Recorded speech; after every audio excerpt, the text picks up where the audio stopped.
जीव हमारी जाति है, मानव धर्म हमारा। हिंदू मुस्लिम सिख ईसाई धर्म नहीं कोई न्यारा।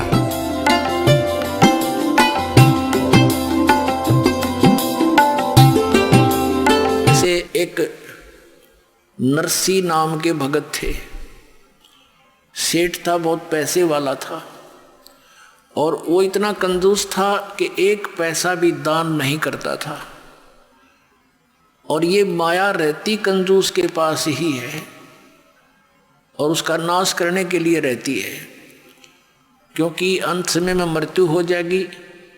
वो उसको प्रयोग कर नहीं सका, फिर उसमें आस्था रह जाती है, फिर वहीं धक्के खाता रहता प्रेत बनकर या सर्प बनकर। अब परमात्मा ये चाहता है कि ये माया इसकी शत्रु है, इस माया से इसको भिन्न करूं और इसको इतनी ही दूं जो इसमें ये डूब के ना मर जा, इसका काम चले यू ऊपर तरह इसके। ऐसी विधि परमात्मा हमारी करना चाहता भक्त की। अब सभी भक्त जितनी भी आत्मा उसी के हैं। अब वो चाहे किसी को आज भज रहे हैं, लेकिन उससे तो कुछ मिलना नहीं और उसके दुख में दुखी हमारे वो मूल मालिक ही होते हैं। उसके पास इतनी संपत्ति थी नरसी नाम के एक सेठ के पास कि उसको राजा की तरफ से ड्राफ्ट बनाने का आदेश था, जिसको हुंडी कहा करते थे। उसको राजा की तरफ से एक मान्यता प्राप्त होती थी, उसकी संपत्ति का आइडिया लगा के कि ये इतने रुपए तक की हुंडी यानी ड्राफ्ट बना सकता है। जैसे यात्री लोग होते थे, सेठ या व्यापारी होते थे, वो किसी शहर में अपने पैसे उस सेठ के यहाँ जमा करा देते थे, उससे वो हुंडी बनवा लेते थे ड्राफ्ट। और दूसरे जिस शहर में जिस सेठ की हुंडी मान्यता होती थी उसको जाकर के वो पर्ची दे दी जाती थी, चिट्ठा हुंडी। तो वो सेठ वो पैसे रख लेता था, उसको उतने पैसे उसमें अंकित थे वो दे देता था। फिर 1 वर्ष में या 6 महीने में वो सभी सेठ अपने पैसों का आदान प्रदान कर लेते थे, किसी का उधर से आया किसी का इधर से। ऐसी हुंडी चलती थी। और वो इतना कंजूस हो गया कि दान करे नहीं।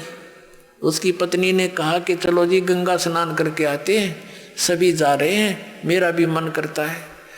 पहले तो मना कर गया कि यही नहा ले 2 लोटे पानी गिर के, क्या करेगी इतनी दूर जाओगी।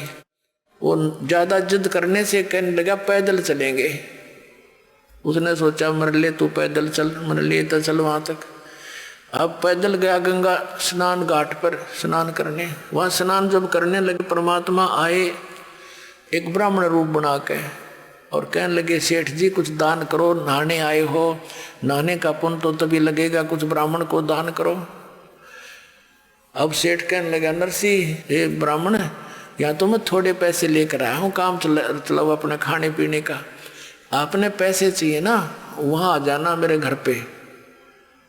पहले भगवान ने कहा कि भाई इतनी दूर कैसे आऊँगा, कुछ पैसे दे दे। ने बोला ना 1 टका दूंगा और 1 टका लिख ले मेरा और वहाँ आ जाइए दे दूंगा घर पे। यहाँ नहीं दूँ, अब तो बस मैं अपना रास्ते का ही खर्च लेकर आया हूँ। उसकी पत्नी ने बतेरा कहा तू दे दे मेरे पास रखे पैसे। ने बोला चुप रहे तू घड़ी ना बोला है। अब वो स्नान करके वो आ गए घर में। वो घर में प्रवेश हुआ था नरसी सेठ कंजूस। पीछे पीछे परमात्मा पहुंच गए 1 सेकंड में। उसने तो 1 हफ्ते में सफर किया होगा, वो 1 सेकंड पहुंच गए। और जाते को आड़ खड़खड़ाए और कहा नौकर आए भी, बोलो कैसे ब्राह्मण। कि भी सेठ जी ने मेरा 1 टका दान करने का वायदा कर रखा है, वो कहियो मेरा टका दे दे, हम आ गए। अब उन्होंने जाकर कहा नौकरों ने कि सेठ जी एक ब्राह्मण कह रहा है कि आपने कोई दान करने का वायदा किया था 1 टका, वो दान दक्षिणा लेने ब्राह्मण आया हुआ गेट पे। अब नरसी ने सोचा भाई ये तो बड़ा पीछे पड़ा। फिर उसने किन्नू कहा किन्नू कह दे कि कल देगा, कल आज तो थक रहा हूँ मैं। अब नौकरों ने कह दिया जी कल दे लियो, कल दे देगा। अच्छा भाई कल दे देगा कोई बात ना। उसका बाग था सेठ का, वहीं उस बाग में बिछा लिए वस्त्र, भगवान ने लौट के उड़े।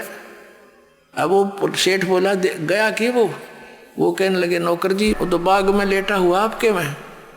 सवेरा फिर आ लिया, कहा कि भाई कहियो सेठ जी ने मेरा टका दे दे, दान दे। अब नरसिंह जी ने सोचा भाई आज तयो 1 टके पे सटराई कर दी, इसने मेरा पीछे पड़ गया, तड़के 10 रुपये मांगेगा, इसने तो राह ही पाएगी। तो कह दे, उस सेठ ने कहा कि नौकरों से कि जाके कह दो उस बाबा संत को, ब्राह्मण को, कि हमारे सेठ जी अस्वस्थ हो गए हैं और स्वस्थ हो जाएंगे, हफ्ते 10 दिन में फिर आ जाना, फिर देंगे। अब उन्होंने आकर आदेश सुना दिया। परमात्मा बोले भाई ठीक है, फिर क्या आया जा है, फिर तो इतनी दूर से कहाँ आया जाता है, स्वस्थ हो जाएंगे तब दे देंगे। वहीं फिर जा बिछाया वस्त्र बाग में। अब सेठ ने पूछा कि गया वो कमबख्त? अक नहीं जी, वो तो कहता है ठीक है स्वस्थ होने के बाद दे देंगे, लेकर ही जाऊंगा अब तो। अब सेठ ने सोचा भाई अच्छा भूत चिपका। उसने अपने नौकरों से कहा 2-3 दिन के बाद कि यूं कह दो कि सेठ जी मर गया। अब नौकरों ने जाके कह दिया भाई ब्राह्मण, ए विप्र जी, हमारे सेठ का देहांत हो गया, बड़ी बुरी हुई, थक कर आए थे, सफर वहाँ आए थे, ऐसे ऐसे अस्वस्थ हो गए, मर गए होते। परमात्मा बोले भाई कोई बात ना, हमारा यजमान था, अब तो लकड़ी दिलाकर ही जाऊंगा, अब ऐसे थोड़ा जाऊंगा, तो उसको तो लकड़ी दिलाकर ही जाऊंगा। अब उन्होंने बता दिया सेठ को कि भाई ऐसे ऐसे वो तो यूँ कह है, लकड़ी दिलाकर ही जाऊंगा।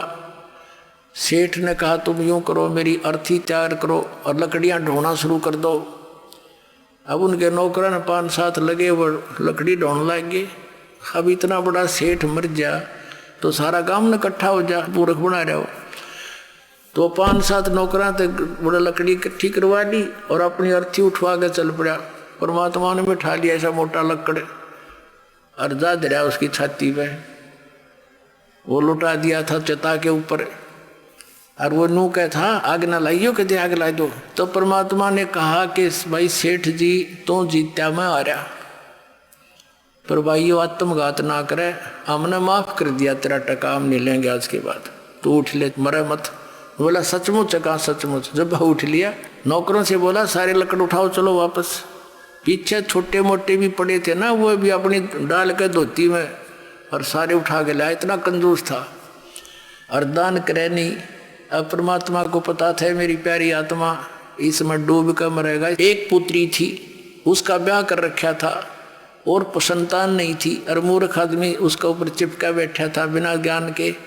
अब परमात्मा अपने बच्चे के हित के लिए पता नहीं कहते क्या क्या कार्य करता हूँ, कैसे चरित्र करता हूँ। अब क्या किया, सेठ जी अगले दिन निकले शहर सपट्टे को, क्यों कई दिन के बंद थे। सुबह सुबह फ्रेश होने के लिए दूर तक घूमने चले गए। अब क्या हुआ, जब वो शहर सपट्टे को चला गया, परमात्मा ने उस सेठ का नरसी रूप बनाया और घर पर आ गया। पहले नौकरों से कहा कि भाई वो बहुरूपिया है और आज वो मेरा रूप बना का होगा, और जय यहाँ आ जा। उसने एक पहले तो प्रेम से कहना, और नहीं मानने तो उसका 2 लठ मार दियो। अब न्यू कह के भगवान तो अंदर चले गए उसके घर पे, पीछे सेठ नाड़ा ही था। नौकर खड़े लठले, उनने देखा सचमुच यू आ गया भाई, वो तो बेरूपिया बहुरूपिया ये आ गया। और वो आवा अपना निश्चिंत हुआ, निर्भय। तो वो कहने लगे रहे हो भगत, उड़े वहीं खड़ा हो जा, अंदर मत आजिए। तो वो कहने लगे क्या बोल रहा तू? फलाने तो क्या बोल रहा है, भांग पी ली तने? तो पहचानता नहीं मैंने? अब पहचान लिया हमने, तो वहीं खड़ा हो जा। आज आदेश हो गए हमारे सेठ के, तने बहुत दुखी कर लिया हमारे सेठ को, कभी तू ब्राह्मण बने काव है, कभी उसका रूप बना लिया तने आज, और आज आदेश गलत हो रहे हैं भाई, तेरे लठ मार देंगे। आगे आ गया था, हुड़ा डट गया। लाला जी सोचा क्या गड़बड़ होगी भैया। तो ने पूछा कौन है, के कह रहे हो तुम्हें? कि हमारा सेठ अंदर है, अभी आया है, और उसने हमें बता दिया था कि वो आज मेरा रूप धार के का होगा, ये तू चला जा यहाँ से, तेरी इसी में खैर है। अब लाला जी था समझ गया कि बात बढ़ाना ठीक नहीं, और इसने मेरा रूप बना लिया। जाके राजा के यहाँ एप्लीकेशन दे दी कि एक ठग ने मेरा रूप बनाकर मेरी संपत्ति हड़पने की चेष्टा की है, वो मेरे घर बैठा है। अब समय का तगाजा देखकर तुरंत हाजिरी दोनों को कोर्ट में तलब कर लिया अगले ही दिन। अब सेठ जी अपना एक जो रिकॉर्ड था वो पुलिस ने काबू कर लिया, बही वगैरह। दोनों इकट्ठे हो गए वहां पर कोर्ट में। तो जज ने पूछा कि भी कोई प्रमाण बताओ, ये बही हमारे पास है, इसमें कोई ऐसा लेख बता दो जिससे हम आपको पहचान समझ सकें कि आप असली और ये नकली। तो पहले उस असली जिसने एप्लीकेशन डाली थी उससे पूछा भाई तू बता। वो कहने लगा जी मैंने एक मकान बनाया था, उसमें इतनी कड़ी लाए थे, इसमें लिख रखी है। और लड़की का ब्याह करा था, उसमें इतने पैसे बात के आए थे, इतने कन्यादान के, वो भी लिख रखे। अकोर मेरा याद नहीं, इसमें तो और भी बहुत भरा पड़ा है, इसमें काफ़ी और बता। तब जो परमात्मा बने हुए थे डुप्लीकेट उसके, वैसे तो ओरिजिनल है, भगवान तो सबके मालिक हैं, तो जो नकली था उससे पूछा, भगवान से पूछा कि बताओ इसमें कोई प्रमाण। तो परमात्मा ने पिछले पृष्ठ से शुरू कर दिया पढ़ना। अब सुन ले भाई, खोल कर देख ले। जज वो देखकर वो सारी सुनाने लग गया, 5-4 पृष्ठ लगातार पढ़ दिए। तो कोर्ट ने नकली को तो असली सिद्ध कर दिया और असली को नकली, और कहा भाग जा तू यहाँ से, तू झूठा है। अब लाला जी ने वही समस्या, भाई अब क्या करूं, देख के बणी कुंड से जन्म का दुश्मन था मेरा यूं, और इसने मेरी सारी ये संपत्ति छीन ली। बैठ गया जंगल में माथे पादर के। और क्योंकि जब आदमी ऐसी समस्या में वो भगवान ने याद करे, वो भगवान वही पहुंच गया लाला जी के रूप में, और कहने लगा भाई सेठ जी बोल, यह संपत्ति तेरी थी कि मेरी? अग ठग थी तो मेरी, पर तने नाश कर दिया। तो दुश्मन कौन से जन्म का था? ने बोला मैं तेरा दुश्मन नहीं, मैं मित्र हूं तेरा। नकमे या पहले भी मेरी थी और आज भी मेरी है, तो अनजानपणे में अपनी मान रहा था। अगर ईब तेरी मृत्यु हो जाती 1 दिन पहले 2 दिन पहले, तो कहाँ थी तेरी है नालायक कहीं का। और तूने जो यह संपत्ति जोड़ी, इतना पाप इकट्ठे कर लिए, ये सिर पर धर के ले जाएगा। और इसने कौन बरतेगा? तेरी माया ने। ये तेरे भाईचारा बैठे है, बाट देखे कदी उम्र है, इसने बांटा हम जारी नारी। तन्ने के मिलेगा बुद्धू, भक्ति करी नहीं सारी उम्र में, यू कोड इकट्ठा कर लिया। और फिर परमात्मा के वचन में तो शक्ति भी होती है। एकदम आँख खुल गई, अनु बोला कति नहीं तू कर ले, क्या करेगा तू? इस नरक में थोड़ा डालूंगा अपने बच्चे को, आग में कौन गिरे? तो पैर पकड़ लिए। परमात्मा बोले तने वापस दे सकता हूँ एक शर्त पे, यदि तू इसने सारी न धर्म पुण्य में ला दे, तेरे पाप कम हो जाएंगे। कहने लगा जी आप दया कर दो, एक बार मैंने एक बार अलाउड कर दो, इसने सारी न फूक दूंगा। बोला फूकी है ना, दान करना। अब उसको अलाउड कर दी, जाते तू आ गया। उससे दिन से भंडारे शुरू कर दिए। जैसे भी दान धर्म उसने करके कत्ती फारिग हो गया, और अपनी पत्नी ने लेकर झुपड़ी गाल कर गांव से बाहर रहने लग गया। अब पहले तो सारा संसार उसका आदर करे था, क्योंकि माया की पूजा होती है। और फिर उसने लागे कहीं तो ढेढ़ है, इसने नाश कर दिया। रिश्तेदार भी मुंह मोड़ गए हैं, नाश कर दिया। एक बाबा के बकाए में आ गया है, बामण की बात माँ के इसने सारा नाश कर दिया, सबके में लुटा दिया। अब क्या हुआ कि 4 संत थे भक्त, उन्हें जाना था द्वारका में। और पहले उनकी हुंडी चलती थी, नरसी की ड्राफ्ट बनाता था। गांव में गया, उन्होंने पूछा भाई नरसी भगत के हमने जाना, नरसी सेठ कैसे, और ये हुंडी बनवानी है 500 रुपये की। तो गांव में कुछ हर तरह के व्यक्ति होते हैं, कुछ एक ने उनको मिसगाइड कर दिया कि सेठ जी ने आजकल वैराग ले लिया है और एक जंगल में झोपड़ी डालकर रहते हैं और वहीं से सारा कारोबार करते हैं, वहाँ जाओ, वहाँ से बनवा लो। अब उन्हें एक और सतर्क कर दिया था कि भाई ईबो नखरे कर रह गणे, कई बार कहोगे जब बनाओगा। अब वो हुंडी थारी जल्दी सी बनाएगा नहीं, उसने घना धन है उसके पास है और वो नखरे बहुत करता है। अब वो साधु संत चले गए और कहा नरसी कौन है? कहा जाओ भाई ये दास है नरसी के, ले सेठ जी हमारी 500 रुपये रख दिए चांदी के और हमारी हुंडी बना दे, ड्राफ्ट बना दे। नरसिंह जी ने कहा महात्माओं अब मेरे पास वो पावर नहीं रही, सरकार ने छीन ली है, मेरे पास पैसा नहीं है और आप कहीं और से बनवा लो। तो वो चारों कहने लगे रे कमाल की बात है, ढूंढते ढूंढते यहाँ आए हैं और तू नखरे करता है, गांव वाले ठीक ही करे थे, तू वो पहले वाला नरसिंह नहीं रहा। अब सेठ जी ने सोचा है साधु संत को देते न श्राप दे दें, इनके वचन में शक्ति होती है, डर गया वो कहने लगा। और फिर ये सोच लिया गांव वाले ने मजाक रखा है, मेरी तो और ज्यादा दुर्गति हो जाएगी। कहने लगा ठीक है महात्माओं रख दो। एक कागज मंगा कर उनसे कि कागज ले आओ एक, और लिख दिया किसके नाम, क्योंकि कृष्ण का पुजारी था सांवरा सेठ। सांवरा यानी काला, कृष्ण का अर्थ ही काला होता है, यानी सांवरिया सेठ। और कहाँ जाओगे तुम, द्वारका। द्वारका के अंदर सांवरिया नाम का एक सेठ है, वो तुमने ये पैसे दे देगा। उसका अपना मार दी मोर, लिख दिया, साइन कर दिए, आपका दास और नरसी दास।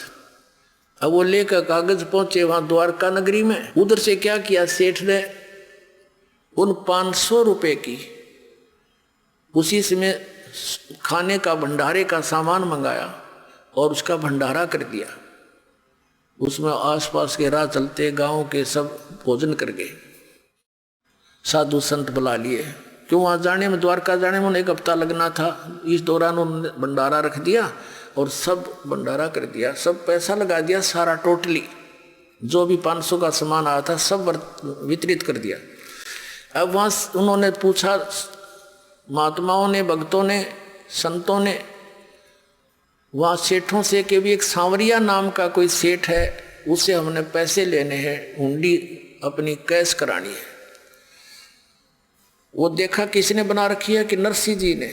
वो हंस रहे हैं वो सारे लाला लोग, अरे यूँ तो कंगाल हो चुका है, इसका दिवाला निकल गया है, इसने तो भट्ठा बैठा लिया, लूट लिए तुम, 500 रुपये ठग लिए उस ठग ने, उसकी हुंडी नहीं चलती। अब जिसके पास जा वो यही जवाब दे सेठ। तो उसने सोचा भाई आदमी तो ऐसा ना लगा था, ठग तो नहीं दिखा था, वो तो मना करे था, हमने जबरदस्ती बनवाई उसने तय। तो उन्होंने दोष तो नहीं देखा उसमें, पर वहाँ कोई व्यक्ति मिला नहीं सांवर नाम का सेठ। तो नगर से बाहर जाकर बैठ के भैया के बड़ी भगवान ने, परमात्मा आपको यही मंजूर होगा, फिर ऐसा सोच रहे थे। उधर नरसिंह जी की दृष्टि खुल गई थी, मालिक की दया थी, इतना दान धर्म करने के बाद तो भगवान हाथों पर रख लेता उस पुण्यात्मा को। उसने देखा साधु संतों को भगवान ने आकर पैसे दिए नहीं, हुंडी उनकी कैश नहीं करी, क्या कारण है, हमारी कोई साधना में कमी रही है क्या। उसने क्या देखा, अपनी पत्नी से पूछा कि जो 500 रुपये का सामान हम लाए थे उसमें से कुछ बचा तो नहीं है। तो उसकी पत्नी ने कहा, नरसिंह की पत्नी ने कहा कि जो रोटी बना रही थी मैं, और उन रोटियों के बनाने में एक सूखा आटा प्रयोग किया जाता है, वो थोड़ा सा बचा हुआ है, उसको हम हमारे देसी भाषा में पलोथन कहते हैं, पलोथन, कि वो थोड़ा सा आटा बचा हुआ है और तो सब वितरित कर दिया।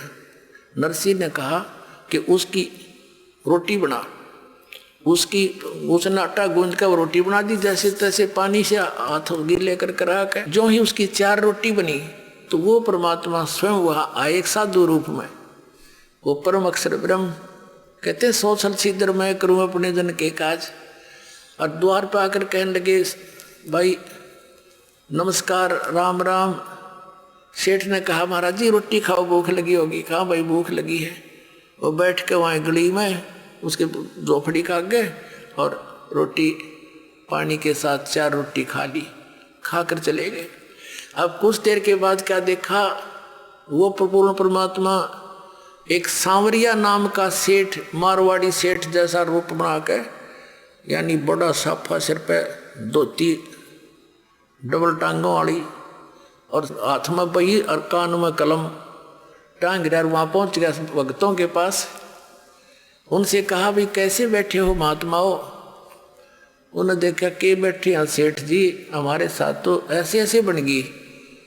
और एक नरसिंह नाम का सेठ था और हमने उससे वो तो अच्छा आदमी है, लेकिन हमारे साथ तो बात बूंदी बन गई। हमने उसको 500 रुपये की हुंडी बनवा ली, वो मना भी करे था, और हमने उनको ज़्यादा प्रेस कर दिया। उसने किस कारण से, किस प्रेशर में आके उसने लिखते दी, लेकिन यहाँ कोई सांवर नाम का सेठ नहीं है। लेकिन हमें विश्वास है उस भगत पे कि हमारे पैसे सुरक्षित पाएंगे, वहाँ रखे पाएंगे, जाके ले लेंगे। लेकिन यहाँ तो हमारा काम बिगड़ गया ही, हमने तो कोई रोटी दे नहीं। सोचा था यहाँ घूमे फिरेंगे, अपना हफ्ते 10 दिन का टूर प्रोग्राम बना के आए थे। हम तो दुखी हो गए भाई, यहाँ कोई सांवरिया नाम का सेठ है नहीं पाया। तो परमात्मा कहते हैं, अरे किसने बका दिए तुम भक्तों? मेरे भाई बोला जी, सारे द्वारका वाले मना करें थे, लाला जी अरे आजा वहीं चलेंगे। अब जो वो लाला लोग मजाक करें थे भगत का, हंसी करें थे, ठाठा ठाठा करें थे, ठग लिए ठग लिए। चौराहे के ऊपर कहा कि यहाँ बिछाओ तुम्हारी चादर भगतों, और परमात्मा बांध देगा ठड़ी 500 रुपया की। एक एक रुपया नुकती फरेस जानू आज बन के आया हो, ऐसे पटके नो कहले भाई गिन लो, 1 2 3 4, यानी और खूब खुड़का करें ऊपर तक देखो, सारे बाणिया बकाल निकल के द्वारका के कि सांवरिया सेठ कितना आ गया भाई, और 500 रुपये दे दिए। और के कहा कि भाई भक्तों अब जाओ ना तुम नरसिंह जी के पास, उसको ये कह देना चाहिए एक कितने करोड़ों ढूंढी बेच दे, उसका दास हाजिर पाओगा, और कह दिए उसको हमेशा उसके हाजिर रहेगा दास उसका। बोलो सतगुरुदेव।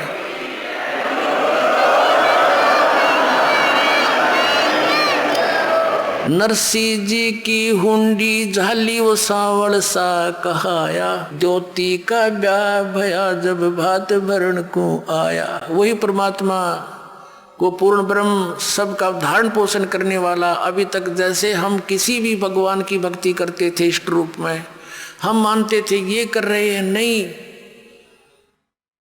जगत का पेखना पेखा, धनी का नाम न लेखा। ये कबीर परमात्मा हम सबको संभालता है, ऐसे ऐसे उनके दुखों का निवारण करते हैं भक्तों के कारण। वो कहते हैं, जो जन मेरी शरण में ताका हूँ मैं दास, और गेल गेल लाग्या फिरूं जब लग धरती आकाश। आप सुन रहे थे जगत गुरु तत्वदर्शी संत रामपाल जी महाराज जी के मंगल प्रवचन। अधिक जानकारी के लिए विजिट कीजिए हमारी वेबसाइट www.jagatgururampalji.org। संत रामपाल जी महाराज जी के शुभ आशीर्वाद से पूरे विश्व भर में 500 से भी ज्यादा नाम दीक्षा केंद्र हैं, जिन पर संत रामपाल जी महाराज जी द्वारा ऑनलाइन निशुल्क नाम दीक्षा दी जा रही है। अपने नजदीकी नाम दीक्षा केंद्र का पता करने के लिए संपर्क करें 8222880541।